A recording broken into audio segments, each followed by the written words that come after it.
Okay, today we're going to start on 20b. We're going to start the first wide line. The last Gemara finished off. I'm Rabbi Yosef, Tashin Rab Nachman, Hanikreik Sinai. That was really the last Gemara, last piece, where Yosef was impressed with the statements, with the teachings of Rab Nachman or Rab Nachman Bar Yitzchak. We start actually with the parentheses. Siman Eved, Bayis, Chatzayim, Bayis, Eved, Krevim. Okay, thank Hashem that we're able to learn Torah every day. We're learning. Basic English. Yitzi, where are you? Is that in Miami? Miami Beach. I gave regards to you from Rabbi Shapiro, even though you didn't authorize me to, but I figured you want me to. And Rabbi Citron says hi too. Okay.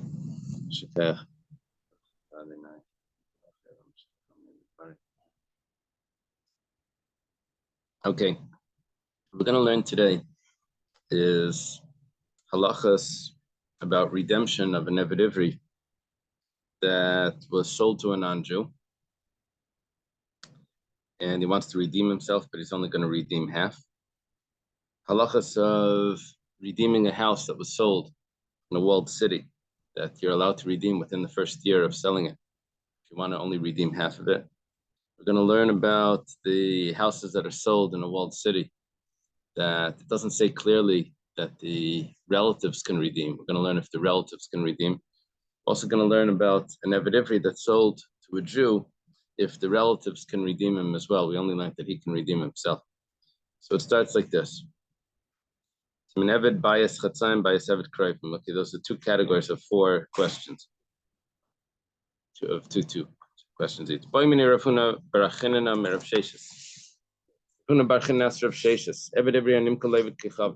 If there's a Jewish slave that sold himself to a non-Jew, which means that he's a ger taishav, he's a non-Jew that's living in Israel and he's following the laws.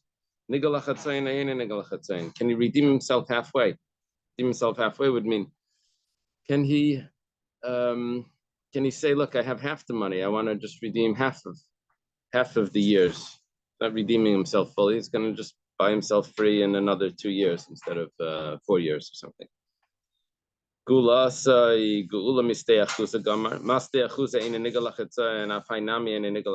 it comes to redeeming a field of inheritance, the pasuk says that it has to be redeemed fully.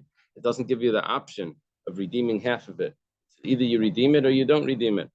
So here too, we should learn geula. We should have like this gezer shava, that just like we find by the inheritance field that it has to be redeemed entirely, so too the Eved Ivri, the Jewish slave, should have to redeem himself entirely. Or maybe we should say that just like before we said that when it comes to redemption of an Eved Ivri, you look for the lowest price. Remember yesterday's Gemara, you look for the lowest price to redeem him. So that's what we should say as well. But we won't make the Gezer Shava l'chumra. We won't say that we have to be strict about him and he can't redeem himself until he gets all the money. That's the question. Whose question is this? Rav Huna bar Chinna, he asks of Rav Sheshes. Amalei, Rav Sheshes responds, Lav Amrit Asam, did I not tell you, Nimkar Kula v'lechetzia, that just like there was a special halacha, that if the Eved Ivri stole $500, and when you sell them for 6 years, that value is going to be $1,000. He said that you don't sell them because you can't sell them for half. He has to be sold for the entire 6 years. So hachinami nigal kula v'lechetzia. So too, when it comes to redemption, he's only redeemed entirely, just like he's only sold entirely. So to redemption, he's only redeemed entirely and not halfway. That's the answer of Rav Sheshes. The question is regarding the number of years being redeemed, or that he wants to redeem himself as a half. I thought it was the years, but it could be that there's something else going on in there. Could it be? Yeah, Rashi says the years. Levi was asking if he wants to be a Chatzi Eved, Chatzi Ben Chayren. But that's not what it appears. It's a good thought, though. Could it be that you can't tithe the amount you're supposed to tithe unless you get the right price? Tithing. Tell me again. Try 10% of 600, 500 is what we said. 1,000, 10% of 1,000 is 100. Oh. 10% of 500 is not 1,000. No, it doesn't have to do with the tithing. Rashi Nasa. Rashi, I think it's in Lachatzoyin. Sorry, you didn't make a lot of time in Nasa. After that, just the Rashi Lachatzoyin. Where's Nigel Lachatzoyin? I only have a Rashi Lachatzoyin. See that? You might Chatzi Shanat in yellow. Oh, you're way down. Go up to the top of the page. The last of the wide lines. Okay, Amar Abaya. Abaya says, Imtim Talaymer Nigel Lachatzoyin. If we would say that an Avidivri can redeem himself halfway, yeah, he's going to get off half of his years. Mishkachas lakulo l'chumra. We can come out that'll have a leniency and it'll also have a stringency. How would that work? It's going to go like this. This is going to seem to contradict what we learned yesterday, and then we're going to have to answer that up. It goes like this. Lakula. What would be the leniency? What number volume are you? 22. Look for number 22 over there.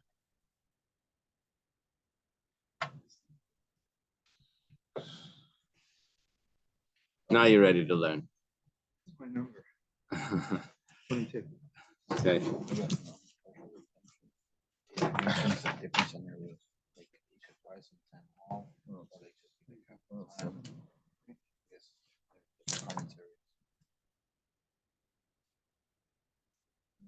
In redemption of a slave, buy time off.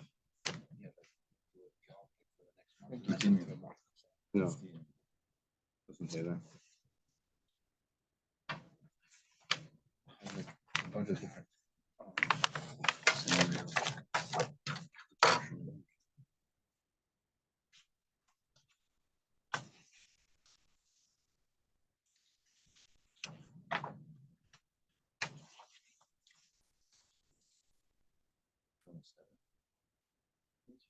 I thought saying it's just simply half the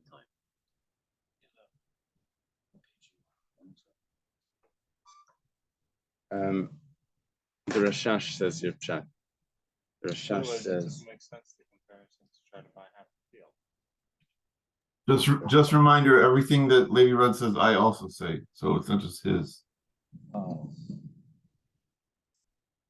The Rashash says that he's going to work every other day.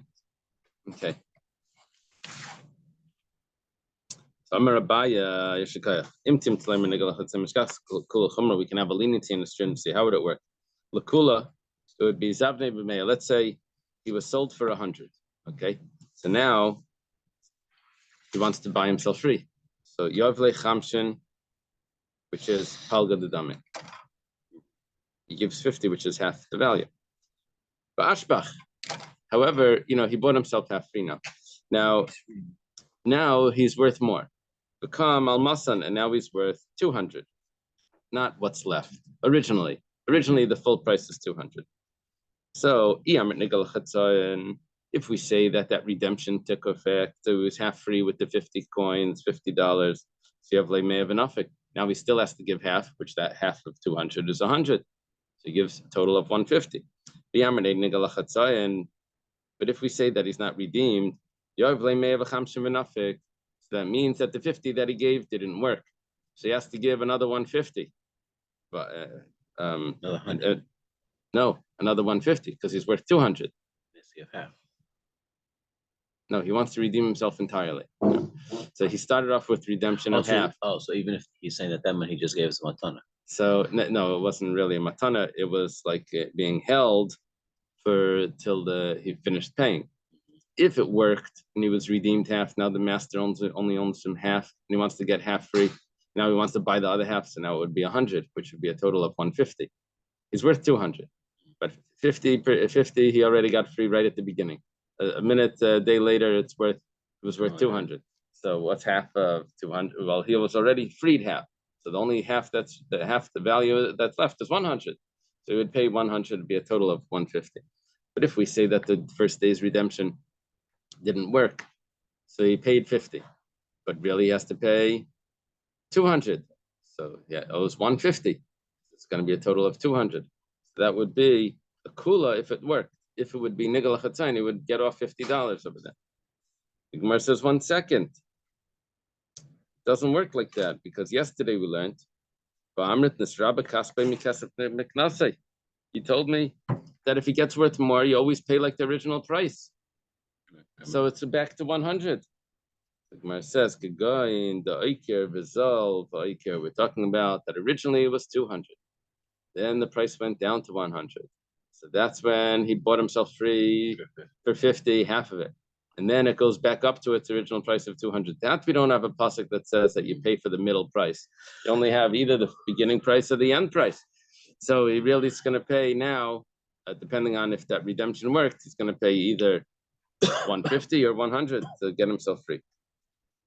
Mishkachas l'chumra could also be for stringency. Why? Because Avni ben Masan, if he bought himself for 200, so he buys himself for Yav Meya Palga Dadami. He gives 100, which is half of his value. B'Ichsif, now his price goes down. Kamal Meya, now he's only worth 100. If you say that he could be redeemed with just half the money, so he was half redeemed before, now he has to pay 50. Because 100, which was half of 200, was already redeemed. That means he's 50% free. Then he gives one more 50 because now it went down to 100. So now he's totally free. But if you say that he wasn't redeemed by paying that first 100, we would say that that first 100 that he gave was just being held as a pikadon, as a deposit. And then Yavlun alei benafik. What would happen is that now that he's only worth 100, so you can just say, okay, take the 100 and I'm good to go. I don't have to pay anything. But if we say that the redemption was valid, the half redemption was valid, now he's going to have to pay 150. Okay.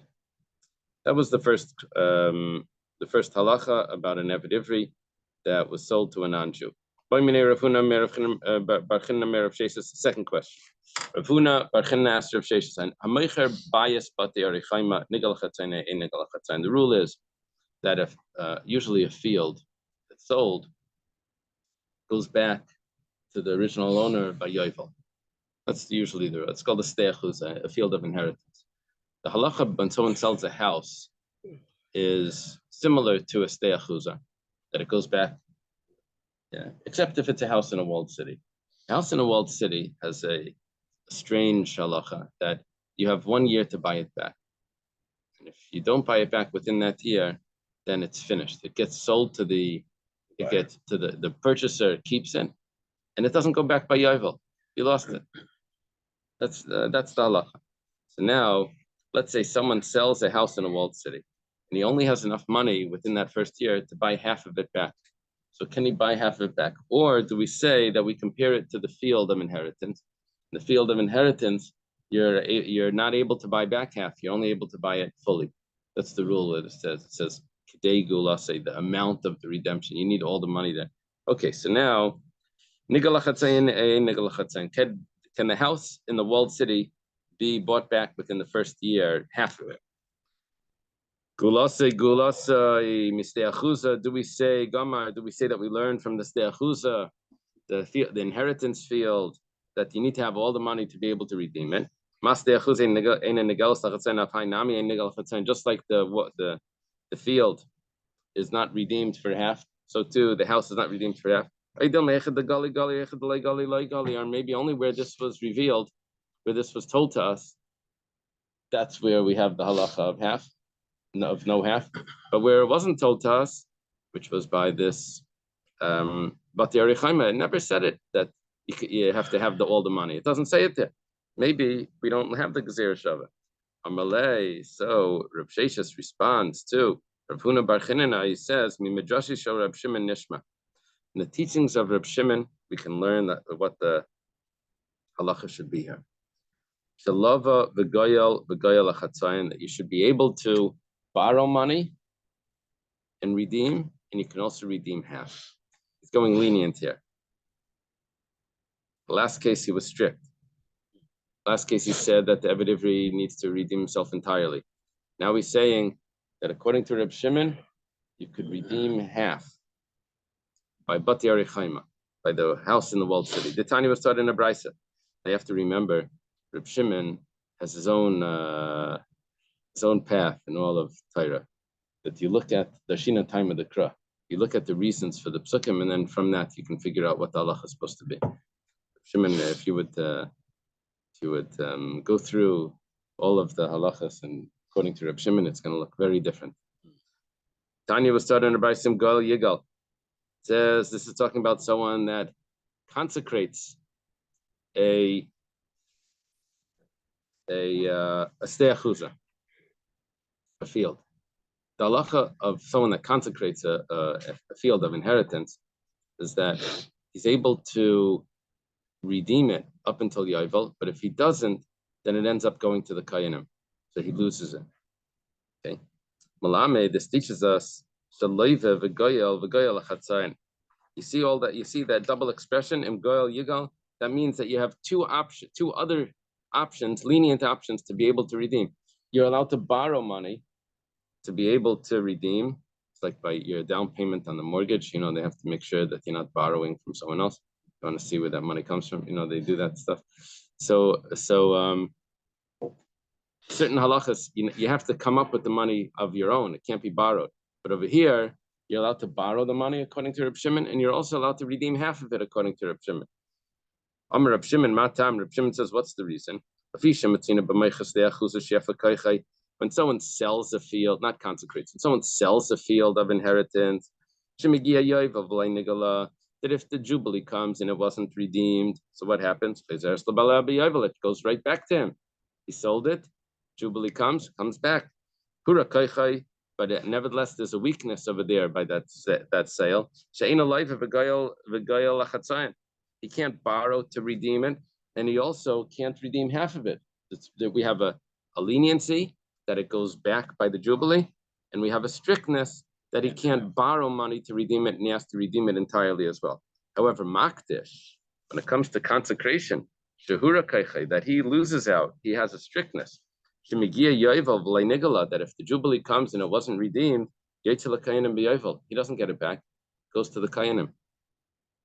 That's the case, then then we should be at least lenient on him, that he should be able to borrow to be able to redeem it. Reb Shimon is saying that what we're looking for over here is always ways to get it back to the original owner. Where would we be strict on the original owner when it's going to come back to him anyway? Because by the Jubilee it comes back. Where it's not coming back to him by the Jubilee, then we have to be more lenient on him to allow it to come back, which would be borrow money to redeem it and also redeem it halfway. This is Reb Shimon saying the Shina time of the Crow. We have to look at the reasons why the Torah says these things. If that's the case, then now let's take a look at someone that sells a house in a walled city.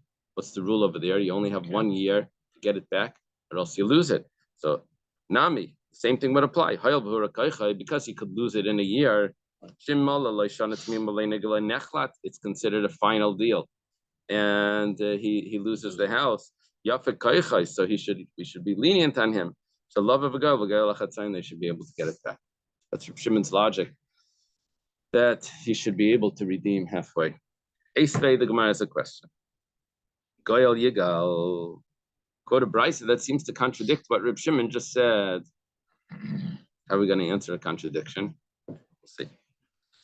If he shall surely redeem, that means that he has other ways of redeeming. Malamet shalayva v'goyal v'goyal achatzayin sheyachal.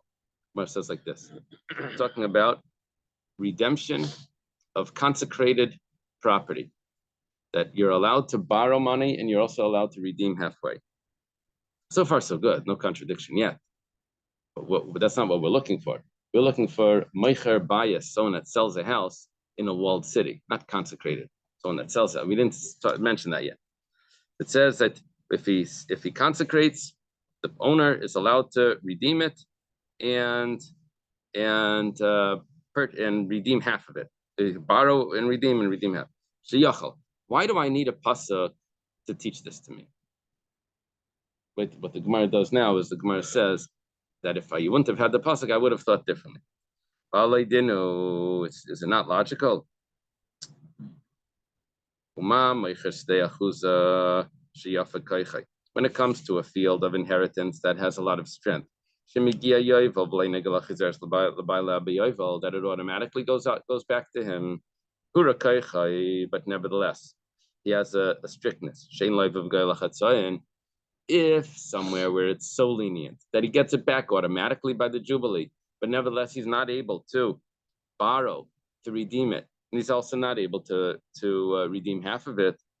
Makdish, when it comes to someone that consecrates, Shahura Kaichai, that he has a much, by him it's much stricter. It goes to the Kayanim, he's going to lose it. Is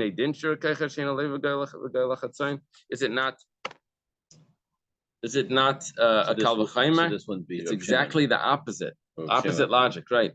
Here the logic is like this: that if by Yovel, where we see by Yovel where we're very lenient, if by a Steachuza, a field of inheritance, which we're very lenient, that it goes back by Yovel, but nevertheless you have to have all the money, and you're not allowed to borrow. So when it comes to someone that consecrates a field where we're very strict, it doesn't come back by Yovel, it goes to Kainim. For sure, you should not allowed to borrow or to redeem half. If we were lenient, you can't do that. When we're strict, for sure you shouldn't be able to do that. That's the Kal V'chaimer. The Gemara says it's not a good Kal V'chaimer. Why? Because Mala Meichas De'achuza. Let's throw in another thing over here. What about someone that sells a field, not consecrates? When someone sells a field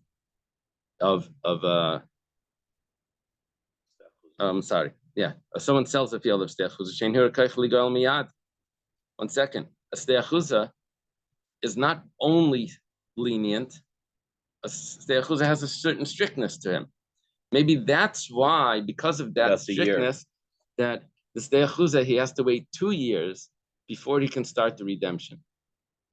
So someone sells a field of inheritance, gets it back automatically by Yovel, or he can redeem it anytime up to the Yovel, but he can't redeem it for the first 2 years. The sale, the purchaser has to be able to keep it for 2 years. Redemption is against the will of the purchaser. It's not like they make a new deal that he can buy it back. Make a new deal, so anyone can do. About the, maybe I'm just not going to see that.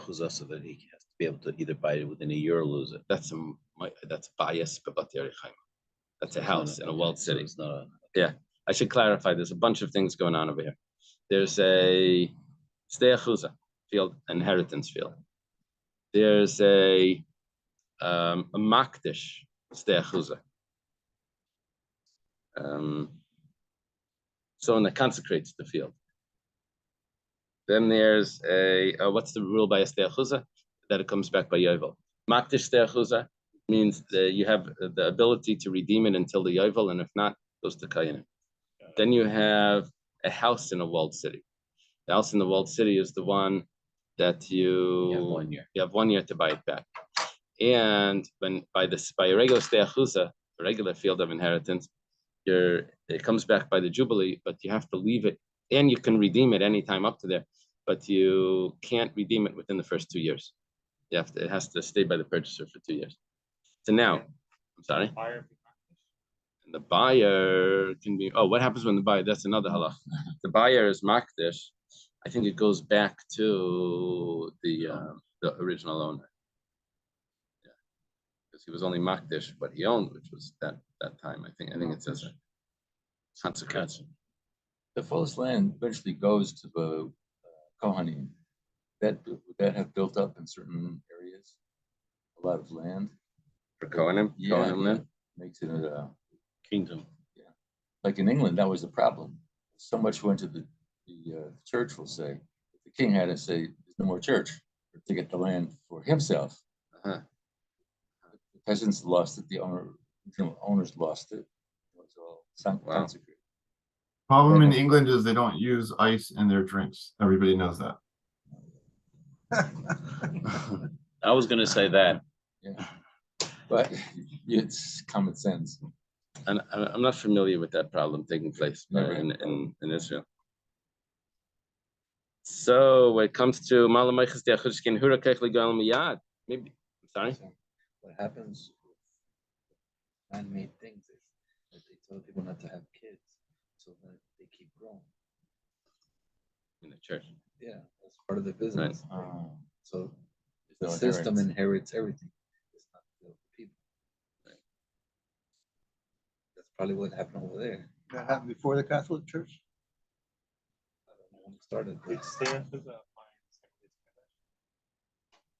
There was no Yovel. Right? Second base in English. Yeah, so it would just be sold.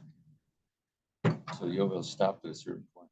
Yovel stopped when they left the land. You need to have the majority of the people on the land. I'm sorry? They got kicked out for not observing it. Right. It never happened. Right. So when he returned, For not observing Shemitah. I don't That's know actually- about the. Isn't that Specifically where Zebazar? They were told to release all the slaves, but they pulled them all back. Is that what it says? That Release would the have slaves been would be. wait, he Uh-huh. wants to do what? There's a specific time that I think, hear me, when they were told to release everybody, but they pulled them all back afterwards. Okay, so now we say stay achusa. Maybe the reason why you can't borrow and you can't redeem for half is because of a specific stringency that there is there, that you can't redeem it within the first 2 years. But maybe by someone that consecrates the field, he is able to redeem it within the first 2 years. So maybe by him he should be able to redeem with borrowed money and also halfway. The Gemara says you can't say that because because I can prove that that's not a good logic from someone that sells a house in a walled city. Why? That he is able to redeem in the first year, but nevertheless, the person that sells the house is not able to buy it back. That hence we have a question. He's not able to buy half of the house back within the first year. What are we seeing now is that exactly the opposite of what Reb Shimon said. Reb Shimon said that someone that sells a house in a walled city is yes able to buy it back halfway. And now we're seeing, in order to disprove certain logic, this Brisa says that someone that sells a house in a walled city is not able to buy it halfway back. Exactly the opposite. Gemara says like Kasha, and on top of Daf Chavalef, Rabbanan or Reb Shimon. It's machlokes. That's how you answer a contradiction. Reb Shimon was the one that said that he wanted to try to do whatever you can to be able to get it back to the original owner. So therefore, we're going to be lenient on him. But the Rabbanan said no. The Rabbanan had exactly the opposite. Kal v'chomer. They said that if we're strict, then we should sure be strict, and if we're lenient, then even over there we're sometimes strict. Okay. Tani Chada, one Brisa taught that you're able to borrow, to redeem, and we're talking about a house in a walled city, and you're able to redeem halfway. Tani Yidach, there was another Brisa that says you're not allowed to borrow to redeem, and you're not allowed to redeem halfway. And the Gemara says like Kasha, Reb Shimon, Harabanan, Harab Shimon. That's a machlokes, and so now everything makes sense. Amalei Rav Acha the Rav or Rav Ashi. Rav Acha the Rav says to Rav Ashi, Yikla Mifrach. I have a problem with the logic that you said before. The logic was that we were going to learn from Meicher Bias B'Bati Arichaima. That if someone sells a house in a walled city, over there you said that you can't buy it back. You can't buy it back halfway. And that's going to prove to me that the reason why you can't buy it back halfway, but nevertheless, even though you're allowed to redeem it within the first year, but you can't buy it back halfway. And that's going to prove to me that by Makdish,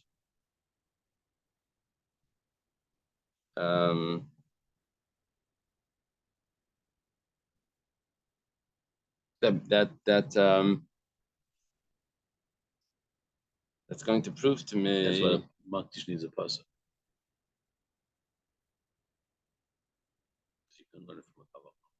Exactly. That's why Makdish needs a pasuk. I can't learn it from the Kal v'chomer, because the Kal v'chomer would have told me that for sure Makdish doesn't. You can't buy back halfway. So we said we don't have a good Kal V'Chomer because of Stei Achuza. Maybe there's a special reason why you can't buy it back halfway, but maybe Makdish, you could, and then that would tell me that that I do need the pasuk.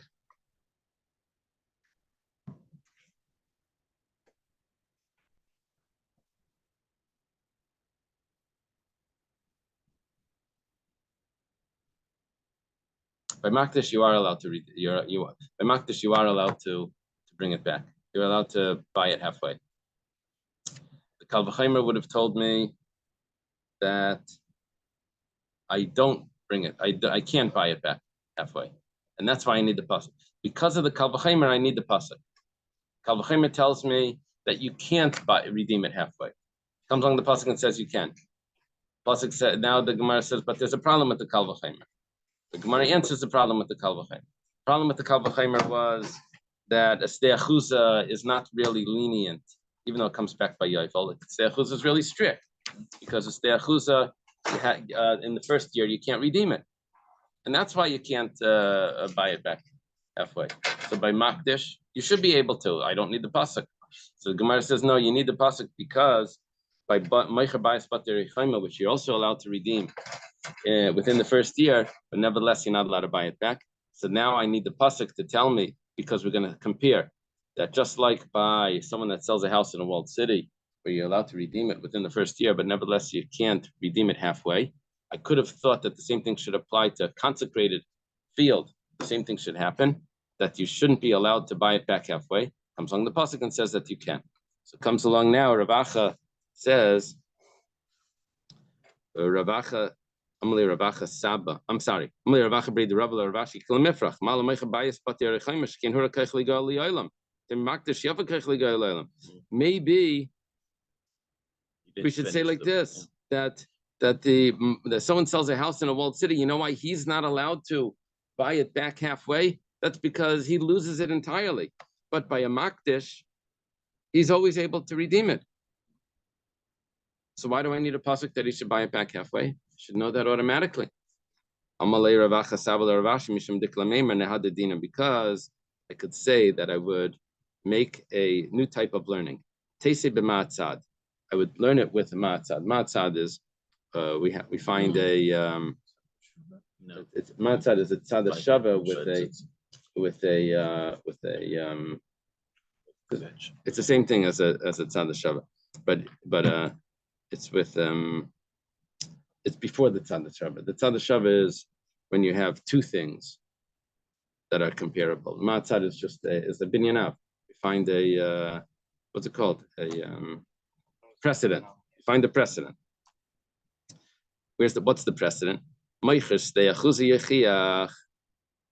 prove from a Stei Achuza, even though you can always redeem it until the Yovel, right?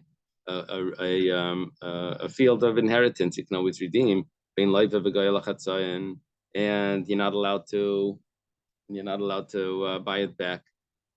So you see, what we'll see from there is that I would be able to, that now I need the pasuk. I need the pasuk to tell me that by Makdish, you can buy it back halfway, because I would say that it should be similar to the Achuza, similar to a field of inheritance, but you're not allowed to. So it comes along the pasuk and tells me it's not similar and you're allowed to buy it back halfway. Umar says, 1 second. Stei Achuza, you have to wait 2 years. Comes back to us. So now it's different than Makdish. And maybe by Makdish, I don't need the pasuk, and I would know automatically that you're allowed to redeem it halfway. So the Gemara says, 1 second. Then I'll bring in the Meicher Bayis Bater Chaima that says that you are allowed to redeem it right away, and you're nevertheless not allowed to buy it back halfway. So v'chazar adin. Now this logic is going to revolve. We go to this one, and we say this is going to teach it to me, but we have a problem with it. We go to that one and we disprove the problem, but we have another problem. So Lairi Zekariza, the strength of the Stei Achuza is not similar to the strength of the Bater Chaima. However, at Tzad Shavat Shabem, now we have a common denominator, common factor. Shenegolim, both of them are redeemed. Stei Achuza is redeemed. Bias Batei Arichaima is redeemed. Vein Leiva v'Geil Lachatzayin, and they're both not redeemed halfway, and you can't borrow. You have to own the money. Afani Avi Makdish. I'll bring in also this third category of someone that consecrates. Shenigal Vein Leiva v'Geil Lachatzayin. You can't borrow to redeem, and you also can't redeem halfway, and that's why we need the pasuk to tell me that you actually are allowed to borrow and redeem halfway by the consecrated property. Okay. Is someone allowed to give you the money? That sounds like yes.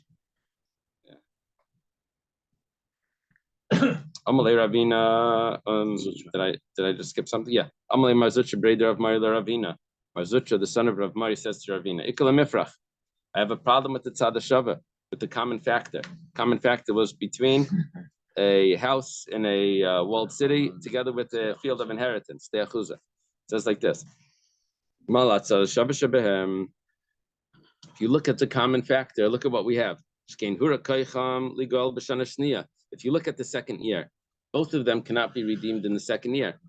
The Steyachuza can't be redeemed in the second year because it can't be redeemed in the first year either. It can't be the first year or the second year.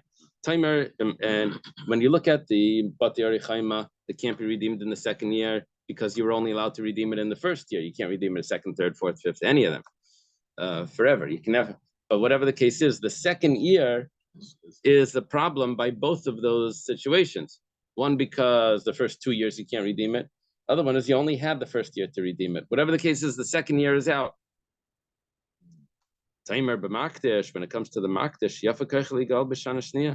makdish is able to redeem it in the second year. So maybe by makdish, I shouldn't need the pasuk to tell me that you could be goyal lachatzayin. Amalei Ravina. Ravina says, Mishum diklamema eved ivri animka levet kechavim yechiach. An eved ivri that's sold to a non-Jew will prove. How will we prove it?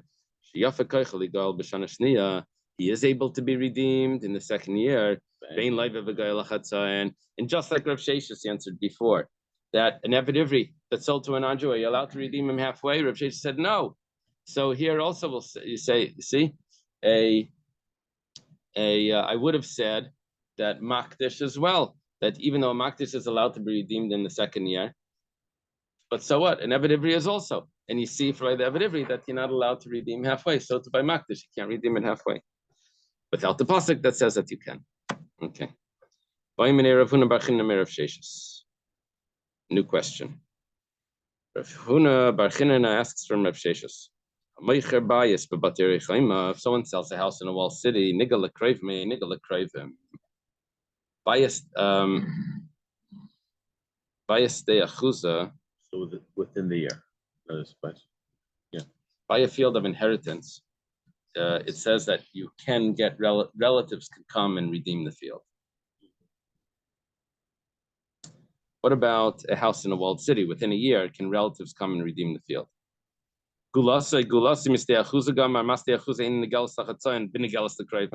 Just like a field of inheritance, you can't redeem it halfway, but relatives can redeem it. They could buy it back. Maybe this also, a house in a walled city, it can't be redeemed halfway, but it could be redeemed by relatives.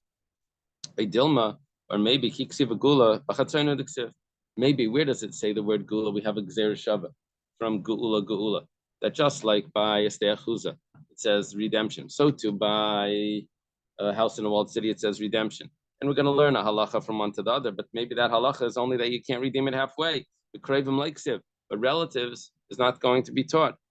Amalei ain't a nigal, so Rav Sheshis responded, it can't be redeemed by relatives. Esvei, question. Bakol geula titnu. We have an extra pasuk about the Eretz Achuza, the field of inheritance. That we have an extra pasuk that says that you can do this redemption. L'rabbi spatim the eved ivri. This is coming to include houses and an eved ivri that could be redeemed by relatives. My love, Batei Arichaima. It must mean talking about houses in a walled city that you could redeem it, that relatives can redeem it, and they would end up keeping it. So you see that they can. Gemara says like Batei Chatzerim. It's not houses in walled cities. It's just houses of courtyards, which means that's not a walled city. I don't need a pasuk for that. It says, I'll stay out yichashiv. I know already that that's exactly compared. Regular houses in non-walled cities are compared to fields. Fields are always in non-walled cities, right? So, ahu l'kayva chayva. That pasuk, okay, this is getting interesting. That pasuk is telling me that there's an obligation on the relatives to redeem it. One is telling me that there's permission, one's telling me that there's an obligation. And it's following the opinion of Rabbi Eliezer. You can have a machlekes here, Rabbi Eliezer and Rabbi Yeshua. The Tani was taught in a brisa. He will redeem the sale of his brother. Rishus. That means that it's voluntary to redeem it. He doesn't have to, he can. You're only telling me that it's voluntary. How do we know that it's obligation? Talmud Laima, the pasuk says,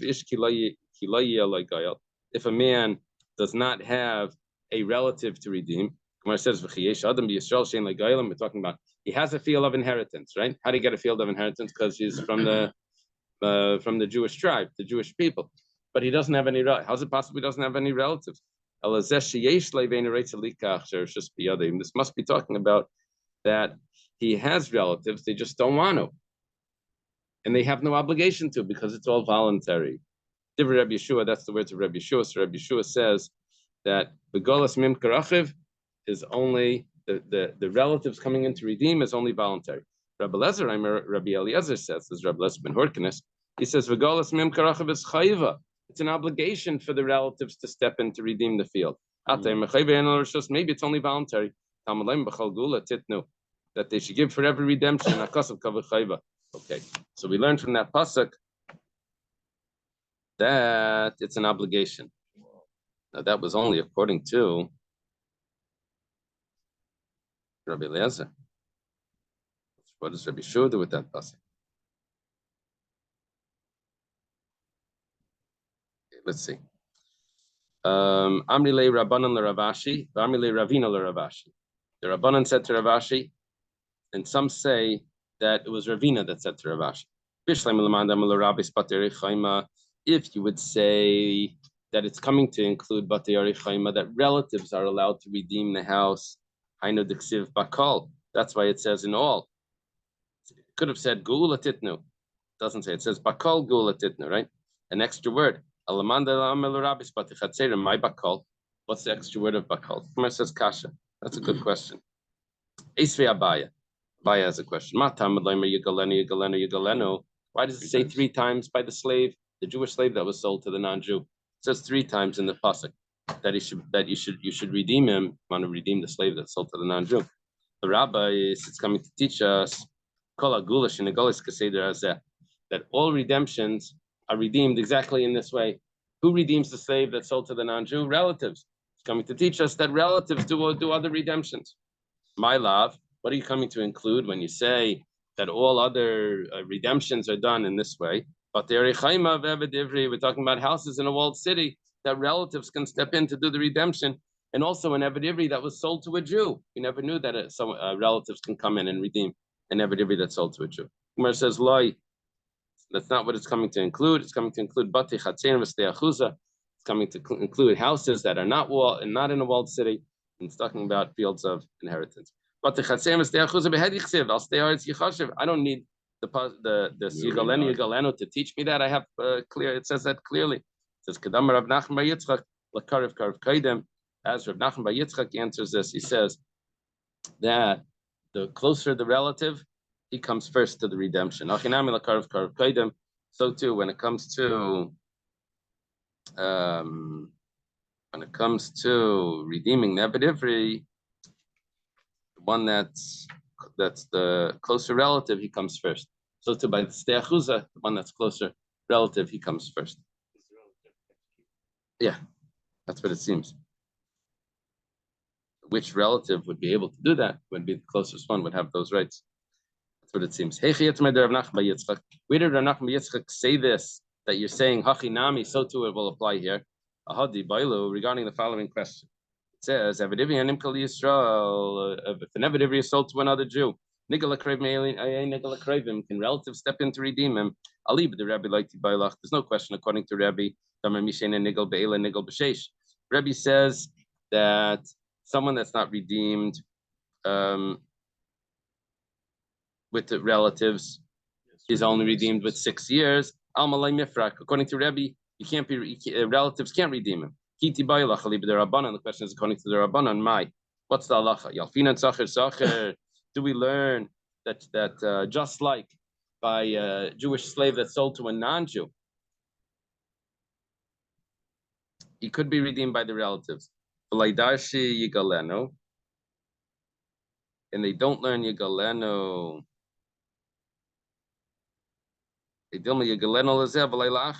Or maybe they learn that only by this, the one that's sold to the non-Jew is redeemed.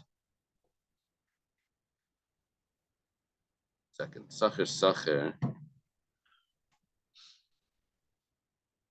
don't know why it has to say sacher. Sacher has two possibilities. Either it's from the Jewish slave that's sold by the court, or he's sold on his own, or it could be a Jewish slave that's sold to a non-Jew. It also says sacher. Whatever the case is, v'lei darshi galeno, that we're not going to learn Yigaleno to teach us that he's also redeemed by Craven. V'lei darshi galeno. Oh, that would go like this. You learn sacher that he should be redeemed by relatives. V'lei darshi galeno as a miyut. And they don't say Yigaleno that only him gets redeemed by relatives and not the other one. Rather, we will say that they all get redeemed by relatives. Dilma, Yigaleno lezev, maybe we do darshan Yigaleno as a miyut, and we say that only this one and not the other ones. Tashma, so it comes to teach us B'kol geula titnel rabbis batim ba'eved ivri. Some teach us houses in Eved Ivri. My love, Bati Arichaima, Eved Ivri and Imkal Yisrael. You see, it's coming to tell us that an Eved Ivri that's sold to a Jew also gets redeemed. It says like Eved Ivri and Imkal Eved Kechavim. Talking about a Jewish slave that's sold to a non-Jew is redeemed by the relatives. Over there it says clearly, we know relatives can redeem it. It says over here it's coming to tell us that it's an obligation to redeem, not just a voluntary redeem. The Gemara says Afil Rabbi Shua, and even according to Rabbi Shua, let me finish to the two. That's Toshima, even according to Rabbi Shua that said before, by the field it was only voluntary. When it comes to the Eved Ivri, it's an obligation for relatives to step in. What does it mean to say that you read that it says you redeem him? It says 3 times the rabbis called gul. Shinigos can say there's all redemptions are this way as well, that you can use relatives. My love, but are we not talking about houses in walled cities that you can use relatives to redeem? And also a Jewish slave that's sold to another Jew, relatives can redeem. The Gemara says lie. It's not referring to that. Talking about houses in open cities and also fields of inheritance. I don't need the pasuk to teach me that. It says clearly that it's comparable to the fields of inheritance, which are redeemed by relatives. Menachem Yitzchak said about this, that the relatives come first. That's what it's coming to teach us. Okay. That's it? What time is the bris? Just getting started. We're just getting started. Shachris at 10. Why do we have to stop? Shikayach.